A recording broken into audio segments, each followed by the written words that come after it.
ദൈവനാമത്തിന് മഹത്വം ഉണ്ടാകട്ടെ. സ്ട്രീംസ് ഓഫ് ലൈഫിൻ്റെ പ്രഭാത ചിന്തയിലേക്ക് എല്ലാ പ്രിയപ്പെട്ടവരെയും സ്വാഗതം ചെയ്യുന്നു. 55-ാം സങ്കീർത്തനത്തിൻ്റെ 17-ാം വാക്യം, ഞാൻ വൈകുന്നേരത്തും കാലത്തും ഉച്ചയ്ക്കും സങ്കടം ബോധിപ്പിച്ച് കരയും, അവൻ എൻ്റെ പ്രാർത്ഥന കേൾക്കും. ഡേവിഡ് 10 വയസ്സ് പ്രായമുള്ള ചുറുചുറുക്കുള്ള ഒരു ആൺകുട്ടിയാണ്.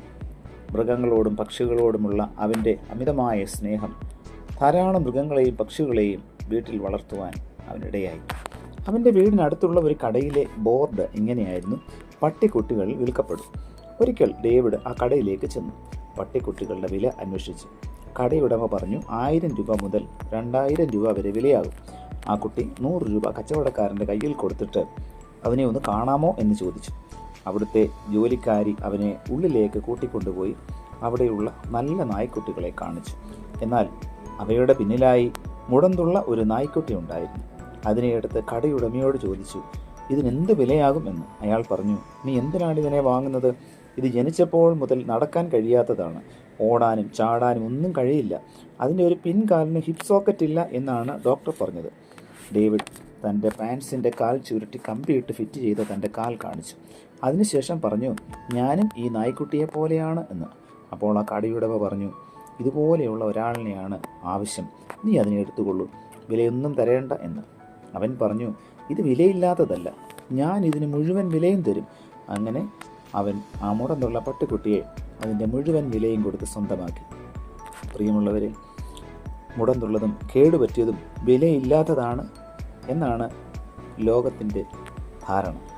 എന്നാൽ എല്ലാം മൂല്യമുള്ളതാണ്. ബലവാന്മാർ പലപ്പോഴും ബലഹീനരെ പുച്ഛിക്കുന്നുണ്ടാകും. എന്നാൽ ബലഹീനമായതിൻ്റെ വിലയറിയുവാൻ ആ അവസ്ഥയിലേക്ക് താണിറങ്ങുന്നവർക്ക് മാത്രമേ സാധിക്കൂ. ജീവനുള്ളതെല്ലാം ഒരുപോലെ വിലയുള്ളതാണ്. ഞാനും നിങ്ങളും ഈ ഭൂമിയിലായിരിക്കുമ്പോൾ ഒരു പക്ഷേ നമ്മുടെ അയൽക്കാരോ നമ്മുടെ സമൂഹമോ നമ്മുടെ സഹപ്രവർത്തകരോ എന്നെയോ നിങ്ങളെയോ വിലയില്ലാത്തതായി എപ്പോഴെങ്കിലും ചിത്രീകരിച്ചിട്ടുണ്ടെങ്കിൽ, ഇന്നത്തെ വചനത്തിലൂടെ ദൈവം നമുക്ക് ഉറപ്പ് നൽകുന്നു, ദൈവം നമ്മെ ഏറ്റവും വിലയുള്ളവരായി ഈ ഭൂമിയിൽ ആക്കി വച്ചിരിക്കുന്നു. ആ വചനത്തിൽ പ്രത്യാശിച്ചുകൊണ്ട് ദൈവസന്നിധിയിൽ നമുക്ക് ആയിരിക്കാം. മനുഷ്യൻ കണ്ണിന് കാണുന്നു, യഹോവയോ ഹൃദയങ്ങളെ നോക്കുന്നു. ദൈവത്തിൻ്റെ പരിശുദ്ധാത്മാവ് ഈ വചനത്താൽ നമ്മെ ഏവരെയും ധൈര്യപ്പെടുത്തിട്ട് പ്രാർത്ഥിക്കാം. പ്രിയ കർത്താവേ, ഞങ്ങൾക്ക് നൽകിയിരിക്കുന്ന ധൈര്യത്തിൻ്റെ വചനത്തിനായി നന്ദിയോടെ സ്തോത്രം. ഈ ലോകം ഞങ്ങളെ ഏറ്റവും ബലഹീനരെന്നും വിലയില്ലാത്തതെന്നും വിധി എഴുതുമ്പോൾ, കർത്താവ് ഞങ്ങൾക്ക് നൽകിയിരിക്കുന്ന വലിയ വിലയ്ക്കായി നന്ദിയോടെ സ്തോത്രം. കർത്താവ് ഞങ്ങളെ മാനമുള്ളതാക്കി തീർത്തിരിക്കുന്നതിനായി സ്തോത്രം. കർത്താവെ, ഞങ്ങളുടെ ജീവിതത്തിൻ്റെ വില മനസ്സിലാക്കിക്കൊണ്ട്, കർത്താവ് ഞങ്ങൾക്ക് നൽകിയിരിക്കുന്ന ജീവിതത്തിൻ്റെ മഹത്വം മനസ്സിലാക്കിക്കൊണ്ട് എല്ലായ്പ്പോഴും ധൈര്യത്തോടെ ജീവിപ്പാൻ തക്കവണ്ണം അവിടെ ഞങ്ങളെ സഹായിക്കണമേ. പുത്രൻ്റെ നാമത്തിൽ പ്രാർത്ഥന കേൾക്കണം പിതാവേ. ആമേൻ.